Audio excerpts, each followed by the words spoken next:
దళిత driver Subrahmanyam హత్య case విచారణ కీలక దశకు చేరుకోవడంతో వైసీపీ ఎమ్మెల్సీ అనంతబాబు మరింత బరితెగించారు. సాక్షులను బెదిరించి భయపెట్టిన కేసులో ఆయన బెయిల్ రద్దయ్యి రాజమండ్రి సెంట్రల్ జైల్లో రిమాండ్ ఖైదీగా ఉన్నప్పటికీ ఏమాత్రం తగ్గడం లేదు. కేసులో కీలకమైన సాక్షులను తన మనుషుల ద్వారా బెదిరించి చర్యలకు పాల్పడుతున్నారని తెలిసింది. అనంతబాబుకు వ్యతిరేకంగా సాక్ష్యం చెప్పకుండా ఉండేలా బెదిరింపులు, ప్రలోభాలకు గురి చేసేందుకు ప్రయత్నిస్తున్నారు.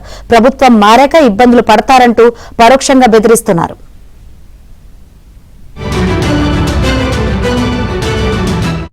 హత్య కేసులో కారు యజమాని అయిన మహిళను కీలక సాక్షిగా చేర్చారు. త్వరలో ఆమె సాక్ష్యం చెప్పాల్సి రావడంతో ఆమె భర్తను దారికి తెచ్చుకునేందుకు వైసీపీ మాజీ ఎమ్మెల్యే ప్రలోభాలకు దిగారు. ఈయనకు అనంతబాబుతో బంధుత్వం కలిగిన ఓ పార్టీ నేత కూడా తోడయ్యారు. వీరిద్దరూ సదరు సాక్షిని దారికి తెచ్చుకునేందుకు ప్రయత్నిస్తూ ఉండడంతో ఆ కుటుంబం ఆందోళన వ్యక్తం చేస్తుంది. హత్య కేసులో 50వ సాక్షి నుంచి 79వ సాక్షి వరకు 12 మంది ప్రభుత్వ ఉద్యోగులున్నారు.